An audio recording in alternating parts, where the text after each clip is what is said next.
venons d'apprendre le verdict au niveau de la Cour suprême. Je pense que sur le volet juridique, il n'y a pas grand-chose à dire parce que nos excellents avocats ont déjà fait le nécessaire. Ce qu'il faut juste comprendre, c'est que ce procès, ou en tout cas ces différentes audiences, sont éminemment politiques et rien d'autre. Moi, je considère que c'est une honte aujourd'hui qu'on essaie d'éliminer un candidat, de surcroît le chef de l'opposition, le favori de l'élection, avec différents procès. Ils ont commencé avec l'histoire de Sweet Beauté. La justice nous a donné raison. Au moment où le Conseil constitutionnel est en train de travailler sur la validation des candidatures,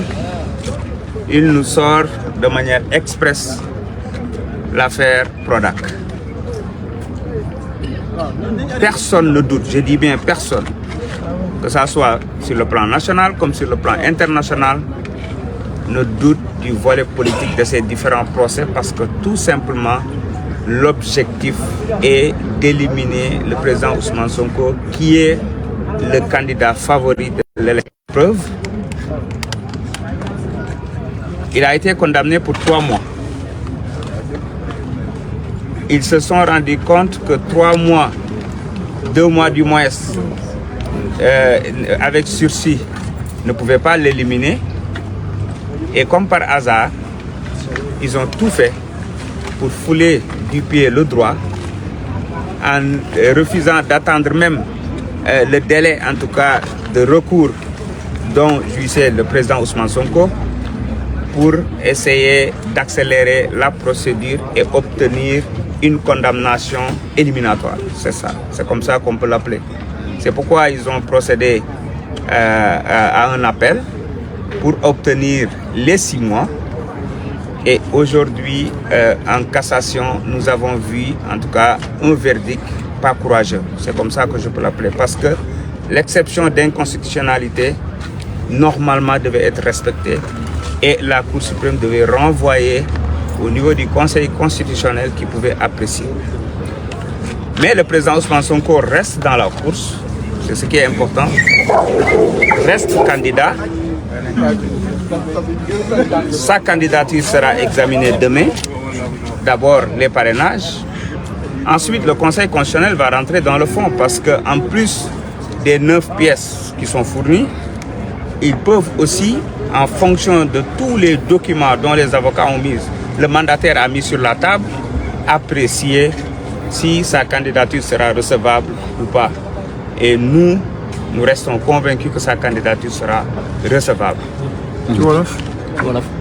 bu ñu koy tënk ci wolof dañu naan li am solo mooy verdict bi fi am tey jàpp nañ ne du verdict boo xamante ne nii en tout cas bi defar image du Sénégal la ndax ci Sénégal adduna bi yëpp a ngi xool gis ne candidat bi nga xam ne mooy président Ousmane Sonko di chef de l'opposition nekk candidat bi nga xamante ne ni tey ñëpp jàpp nañ ne mooy favori ci élection yi ba ñoom ñemewuñu ko affronter ci élection yi malgré li ñu am yëpp nee nañ ci bilan ci moyen ak yu ni mel ñu bëgg def lépp ngir éliminer ko ñëpp gis nañ ne depuis 3 ans ñi ngi rey seen bopp ci procès Sweet Beauté ca cëppaandaw ga amuñu ci dëgg amuñu ci la ñu bëggoon ñu dem sulliwaat dossier boo xam ne bu ne la ci àdduna bi am na candidat bu ñuy éliminer ndax lan diffamation te ñëpp xam nañ ne diffamation amu ci ndax li mu wax dafa leer sénégalais yëpp a ko wax waaye ak ci jaay doole ci la ñu ñëwee indil ñu déjà ñaari Mame Mbaye Niang d'abord Mame Mbaye Niang ministre ak Mame Mbaye Niang bu dul ministre ci benn dossier vice de procédure yu dul jeex ngeen gis ne tamit ñoom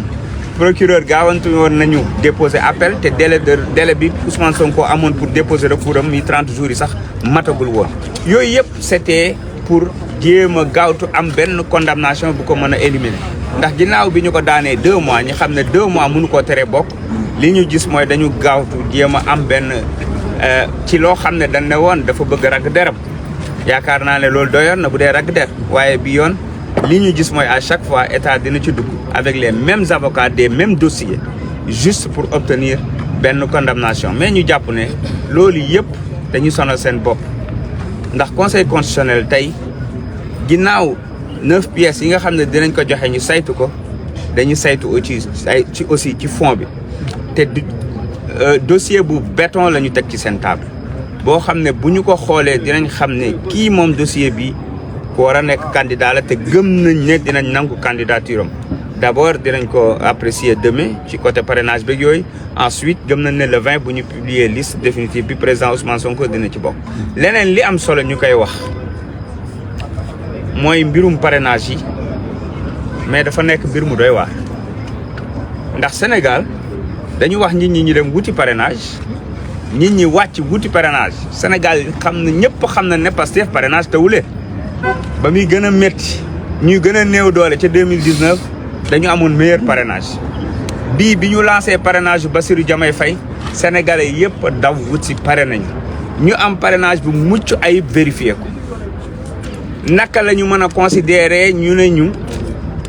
12000 plus de 12000 nekkuñu ci fichier bi noonu lañ ko waxalee Mary Teuw Niane noonu lañ ko waxalee Cheikh Bamba Dièye ainsi de suite am na ci lu ma juróomi candidat yoo xam ne boo boolee li ñu wax ne nekkul ci fichier bi 81000 ñoo xam ne yor nañ seen i carte électeur daa di parrainé ñu ne nekkuñu ci fichier bi loolu lan lay firndeel élection yooyu boo ci demee mais c'est vicieux d'avance c'est-à-dire que loolu ak càcc la parce que li am solo ba am solo mooy fichier bu leer nañ nit ki yor carte électeur mu am numéro carte électeur di sénégalais mësoon na sax voté ñu ñëw ñu ne la ah kii kat nekkul ci carte électeur ñuy wax conseil constitutionnel nekkul ci fichier bi conseil constitutionnel dañ koy wax na xoolaat bu baax li ko daaf jox te mu revoiraat fichier am woowaat candidat yooyu ngir mën a saytuwaat loolu parce que lu doy waar la te candidat yi duñ ko bàyyi candidat yëpp dinañu dajaloo dinañu attaquer décision yi nga xam ne nii jël nañ ko di éliminer pêle-mêle des candidats ci lan nga def sa parrainage ba ñëw ñu vérifier ko lépp normal nga xam ne carte électeur yi carte d'identité yëpp disponible na ñu ne la ñii nekkuñ ci fichier bi te duñ la may parce que liñ ci jublu mooy la buñ la waxee ku mel ni Bassirou Diomaye Faye buñ la waxee ne la 12000 nekkul ci fichier bi waaye am na 6000 doublons mu war a remplacer 6000 doublons yi ñu ne ko 4000 la war a wut bu indiwaatee 6000 doublons yi lan moo leen teree ne 3000 yi nekkuñ ci fichier bi donc yow da ngay dem toog xam nañu liñ si jublu waaye duñu ko bàyyi mu jàll donc dañuy woo conseil constitutionnel encore une fois na dem jëliwaat fichier bi te wax ñu fichier bi li ci nekk depuis bi régime bi nekkee fi ça fait 12 ans coowal fichier bi jógu fi kenn mënul xam lu nekk ci fichier bi kenn mënul xam ban fichier la ñuy appliqué c'est comme si dañuy bàyyi bu Bassirou waree ñëw ñu génne beneen fichier bu Mary Teuw waree ñëw ñu génne beneen fichier wala xëy na ñu rocc ay nit kenn xamul lu xew parce que mënuñu comprendre ñu am seen ay carte électeur parrainé ba pare ñu ne leen ñii kat nekkuñu ci fichier kii bi électoral donc dañuy woo mbooleem candidat yi nga xam ne lésé na leen ci boor boobu ñu dajaloo daal di xeex ngir ñu rétablir leen ngir ñu génne leen fichier bu baax ñu mën a comparer seen ay parrainage parce que ñu kenn xalaatul ne war nañu mën a am parrainage dañuy wax ne jàll nañ d'office asuma ñi nga xam ne parrainage moo leen doon wër. En français sur le parrainage. Sur le parrainage, oui. Nous sommes en train de constater des faits inédits. Le candidat Bassirou Diomaye Diakhar Faye, comme d'autres candidats, ont été au niveau du Conseil constitutionnel pour faire valider leur parrainage et à leur grande surprise, on leur a notifié des milliers de parrains qui n'existent pas dans le fichier électoral. Ce qui est incompréhensible. Parce que tout le monde sait que Pastef n'a pas un problème de parrainage. Aujourd'hui, s'il nous demande 58 000, on ramène 58 000 dès demain.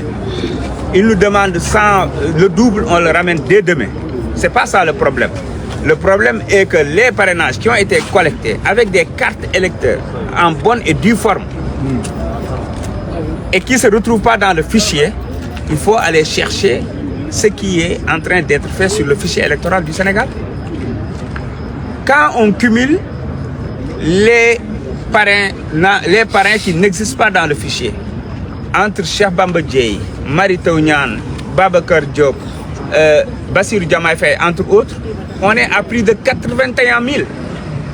81 000 parrains qui n'existent pas dans le fichier électoral. C'est pas possible. Donc, encore une fois, nous demandons au Conseil constitutionnel de revoir son fichier ou ses fichiers avec l'ADAF pour produire le fichier le plus actuel et le plus correct, rappeler tous ces candidats-là et leurs mandataires pour, en tout cas, revoir le processus et peut-être réexaminer leur dossier. Parce qu'aujourd'hui, nous devons fournir 4234 parrains pour compléter, avec 6000 doublons, 6609. Qu'est-ce qui nous dit que si on dépose les 6609 dès demain, ils ne vont pas nous revenir avec 4000 parrains qui n'existent pas dans le fichier? C'est comme si il y a quelqu'un qui est derrière, qui retire des noms en fonction du candidat qui vient, entre autres. Personne ne comprend ce qui se passe dans le fichier et nous interpellons le Conseil constitutionnel pour faire le nécessaire. Nous demandons à tous les candidats qui sont impactés par cette injustice de se liguer, de se battre pour que justice soit rétablie, pour qu'ils soient, en tout cas, que leur dossier soit réexaminé afin qu'ils puissent participer à l'élection présidentielle. Donc voilà ce que nous aimerions dire sur ce.